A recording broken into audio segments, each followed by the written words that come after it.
Hello friends, welcome back. Let's continue with the basics further.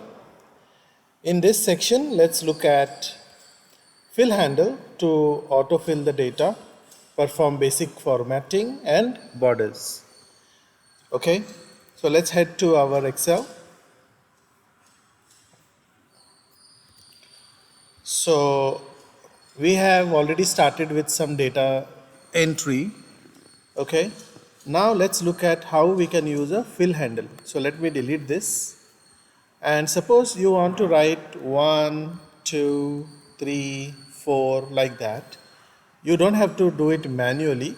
What you can do is you just write the first number 1, then 2, and then select these two data.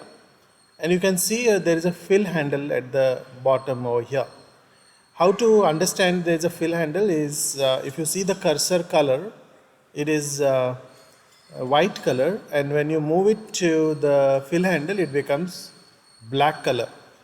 Okay, so once it is black color, just press your left button on the mouse and then drag it down. It goes to fill like that. Now just if you do it with one data here, then what happens is it will just fill the data as it is. So there should be some relationship. So what you can do is, suppose you write 1 here, and then suppose you write 3 here, and then select this and fill it, you will get in that order, right?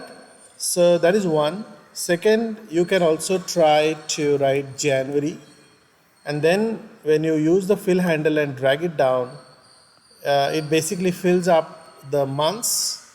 Similarly, if you go to Monday and then take the fill handle and move it down, it will actually start filling the days also, right? So fill handle is very important.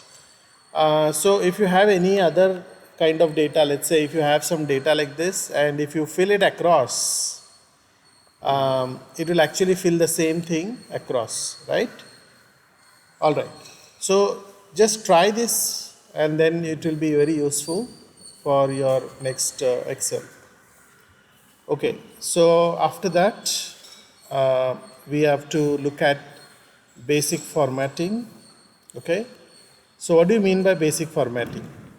Let's take a new sheet here, and suppose you are writing some headers. Let's say you are writing country, and then you're writing product, and then sales. Okay, so suppose country is India and product is car, and sales is there, some kind of sales, and then maybe the country is Italy, and then product is car, and then there is a sales.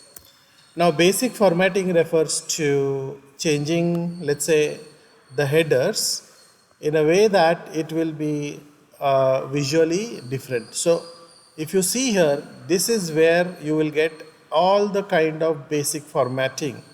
So if you go to bold here, it becomes bold, right? And actually if you want to change the color, you can change the color using these options. Okay, and if you want to highlight it, you can highlight it using the highlighter here. You will get some colors also, whichever kind of highlight you want to go for, right? So this is how basically you use the basic formatting. And then lastly, what you can do is you can select all the data and start using borders. So borders are here. There are a lot of different types of borders. You can use the, like let's say you are using all borders. So now it looks like this. Okay, so actually to understand how exactly borders work, you will have to go to a print preview here. Okay, and how did I go to print preview? It is go to file and go to print. Okay, or we can actually go to print option by just using the Control P option. Just Control P, it will actually give you the print command. So if you see here, the borders are coming in the print. So you don't have to worry about that right now. Just understand how to use the basic formatting and how to use the borders. So in the next video, we will see much more advanced use of all these features. So please practice this. You can rewind the video and check out how the options are used. Thank you.